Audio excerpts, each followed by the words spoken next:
السلام علیکم ورحمۃ اللہ وبرکاتہ۔ ناظرین، شیر خدا داماد رسول صلی اللہ علیہ وسلم حضرت علی المرتضیٰ رضی اللہ تعالی عنہ ان عظیم صحابہ میں سے ایک ہیں کہ جو بچوں میں سب سے پہلے اسلام لائے، اور آپ وہ خوش نصیب شخصیت ہیں کہ آپ کا بچپن حضور اکرم صلی اللہ علیہ وسلم کی تربیت میں گزرا، آپ علیہ الصلاۃ والسلام کی سرپرستی میں گزرا۔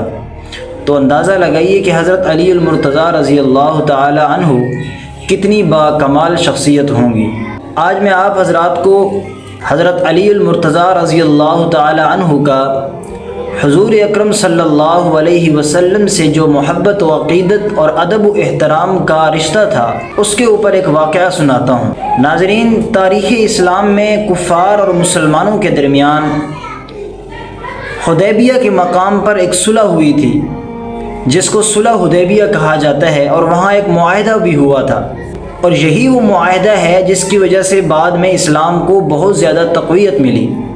جب آپ علیہ الصلاۃ والسلام مکہ سے مدینہ ہجرت کر کے تشریف لائے تو مدینہ منورہ میں رہنے کے بعد تقریباً 6 سال کے بعد حضور اکرم صلی اللہ علیہ وسلم اپنے صحابہ کے ساتھ مکہ کی طرف چل پڑے عمرہ کی نیت سے، کہ مکہ چھوڑے ہوئے کافی عرصہ ہو چکا ہے، کیونکہ ہر ایک کو اپنے وطن کی یاد تو آتی ہے، کیونکہ مکہ آپ علیہ الصلاۃ والسلام کا اور صحابہ کا جو مہاجرین تھے ان کا وطن تھا۔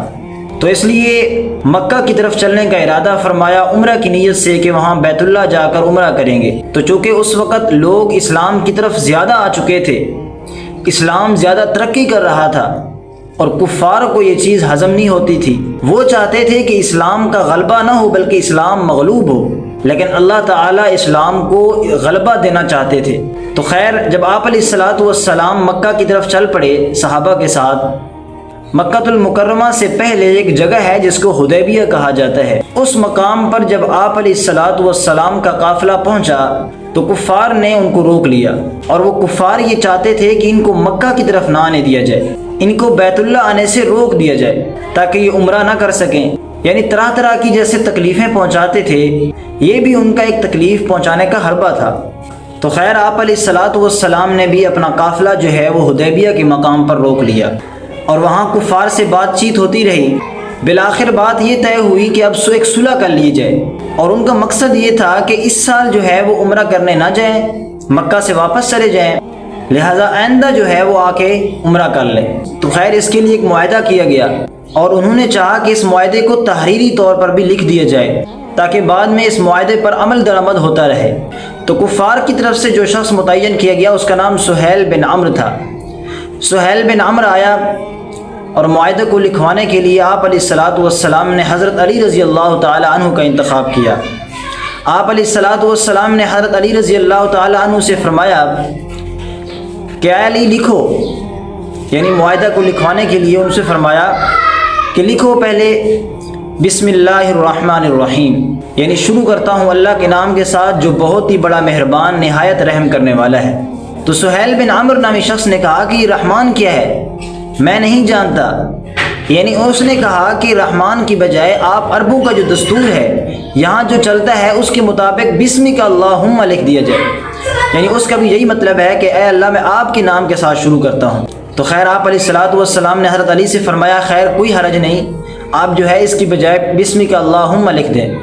اس کے بعد آپ علیہ الصلاۃ والسلام نے حضرت علی رضی اللہ تعالی عنہ سے فرمایا کہ اب لکھو کہ یہ وہ معاہدہ ہے جو محمد الرسول اللہ کی طرف سے ہے۔ اس پر پھر سہیل بن عمرو نے اعتراض کیا، جو کفار کی طرف سے ترجمان تھا۔ اس نے کہا کہ اگر ہم آپ کو رسول اللہ مانتے، نعوذ باللہ، تو ہم آپ کو بیت اللہ آنے سے کیوں روکتے؟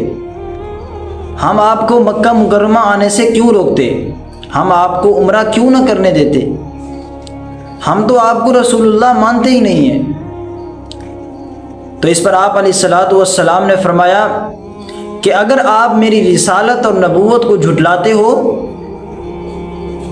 تو جھٹلاؤ، لیکن حقیقتاً کیا ہے؟ حقیقتاً میں اللہ کا رسول اور پیغمبر ہوں۔ تو اس نے کہا کہ یہاں محمد الرسول اللہ کی بجائے محمد بن عبداللہ لکھا جائے، یعنی محمد کے آگے جو آپ کے والد کا نام ہے اس کو لکھا جائے۔ تو آپ علیہ الصلوۃ والسلام نے حضرت علی رضی اللہ تعالی عنہ سے فرمایا کہ چلیں خیر کوئی بات نہیں، آپ یہاں رسول اللہ کو مٹا دیں اور اس کی بجائے محمد بن عبداللہ لکھ دیں، یعنی محمد تو پہلے لکھا ہوا ہے، اس کے آگے بن عبداللہ لکھ دیں۔ تو قربان جاؤں حضرت علی رضی اللہ تعالی عنہ کی محبت پر اور ان کے اس ادب و احترام پر۔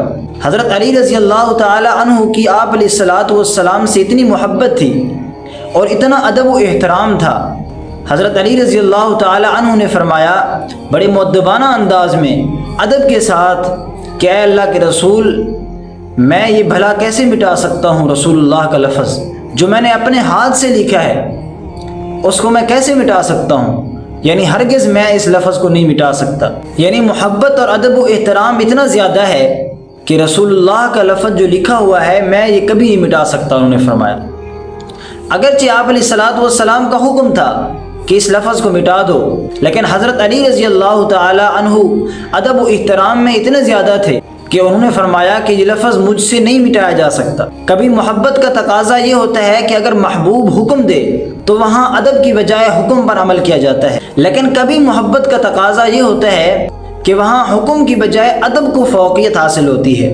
اب یہاں پر بھی یہی معاملہ ہے، اگرچہ آپ علیہ الصلوۃ والسلام کا حکم تھا، لیکن حضرت علی رضی اللہ تعالی عنہ نے حکم کی بجائے ادب اتنا زیادہ تھا، حضرت علی رضی اللہ تعالی عنہ نے فرمایا کہ یہ لفظ میں نہیں مٹا سکتا، کیونکہ ان کے اندر ادب کا اتنا زیادہ غلبہ تھا اور محبت اتنی زیادہ تھی کہ جس رسول اللہ پر سب سے پہلے ایمان لے آئے، تو کیا آج وہ لفظ جس کو اپنے ہاتھ سے لکھا ہے اس کو مٹا سکتے ہیں؟ تو یہ کیسے ہو سکتا تھا؟